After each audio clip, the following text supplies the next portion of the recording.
Hello again, followers, and if you're new, welcome to Shirl's Pearls.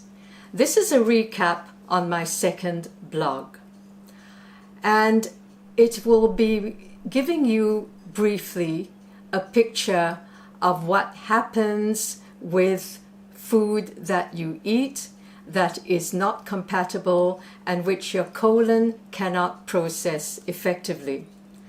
The information I am talking about today is from two books. A very old book, first published 80 years ago, called Diet and Salad, and a very recently published book called Eat Like the Animals. They are both excellent. Eat Like the Animals is something you must read, and I will be giving some away in the next few weeks, so stay here.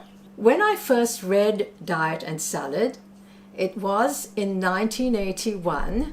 I had recently married and come to Sydney, a new bride, so to speak, not knowing how to cook, what food consisted of, and how good or bad it was.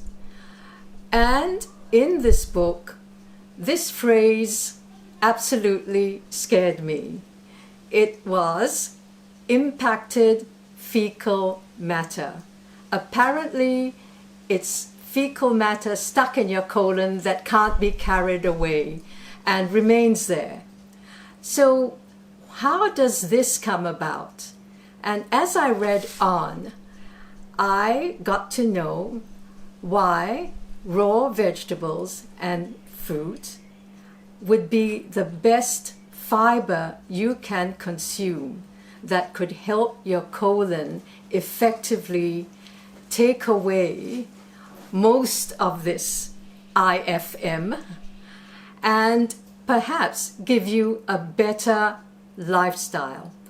But this has to go on continuously. We need to change the way we think and the way we prepare our foods. So firstly, I will take you on a journey of what causes IFM and what we can do. There are two factors that interrupt the function of your colon.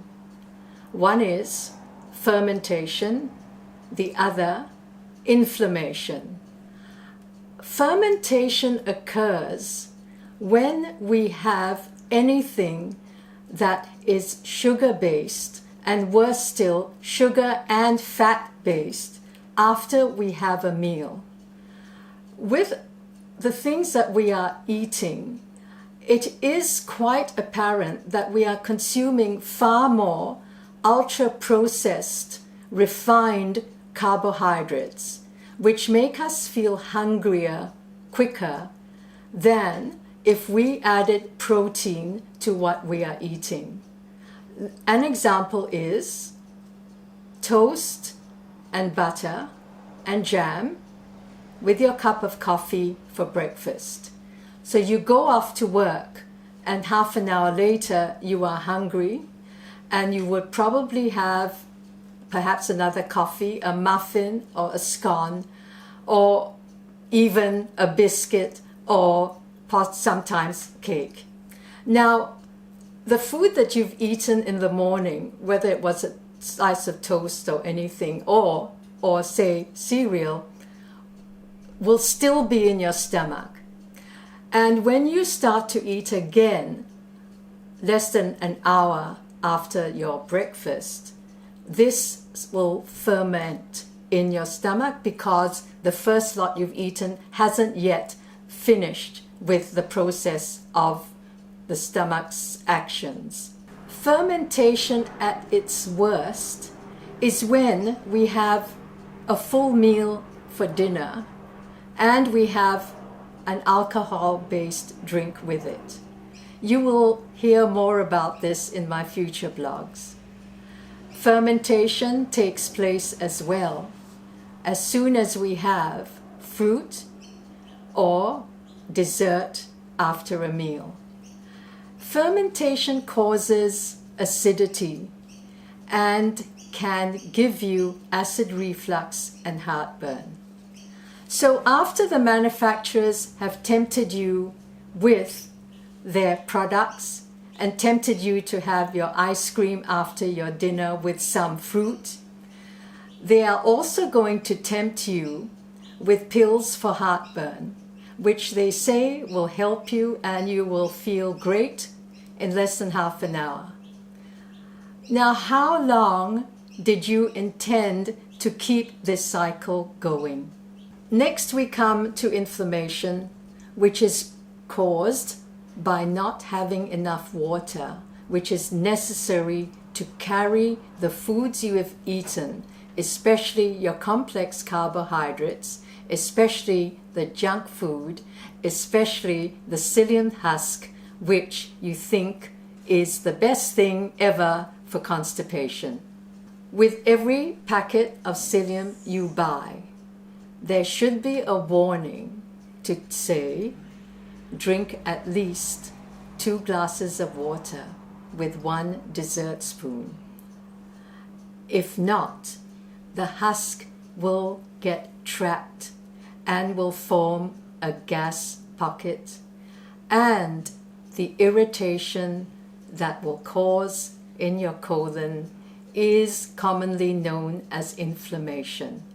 Inflammation in your colon leads to lots of strange stomach, gurgling, spasms, gas pockets which are tight and you feel so uncomfortable. So what do they tell you to do? Another pill, perhaps? Digestive conditions are more common once we reach 30. Somehow the Gen Zs and millennials may have escaped the scourge of constipation, fermentation, and inflammation, and they probably think, well, they're doing the right thing, let's keep going. So the manufacturers are happy, the pharmacies are happy, and you are left wondering, what do you do next? I would first advise you to see your GP if there's anything that is worrying you. If you feel that something has been happening that is happening too often, please have it checked. What will usually happen is you will be told that you're probably overweight, your pressure is high, and you will need blood tests, scans, or whatever has to be done to find out the cause of your problem. So you have these tests, you go back to your GP, who is most likely overworked and most likely afraid to tell you to change your diet.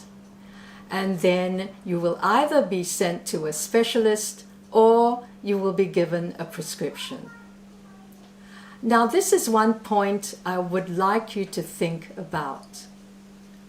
How can anything that is supposed to cure you work effectively if you continue to do the same things, eat the same foods? I'm asking you to be a little more careful when you go to the supermarket and choose what you are buying. Read the labels. Read the sugar content. Read what artificial flavors are. You won't find that because most manufacturers are not obliged to give you the details of everything they have put in your food. Stick with full fat milk, full cream, and stay away from the no fat and stay away from sugar-free drinks. They are not meant to help you get off the sugar spiral. They are not meant to keep you away from continuing to buy this stuff. You are only making the advertisers their sponsors, and their multinational manufacturers extremely rich. Lastly, my pearl for this blog is, remember we are human and nothing works. Because we make mistakes, we stray, and no matter what the facts are, we will not stick to them all the time. As long as you are aware of what you need to do, you'll be right. You'll get back and things will work well again. So until my next blog, good health, keep smiling. I'll see you soon.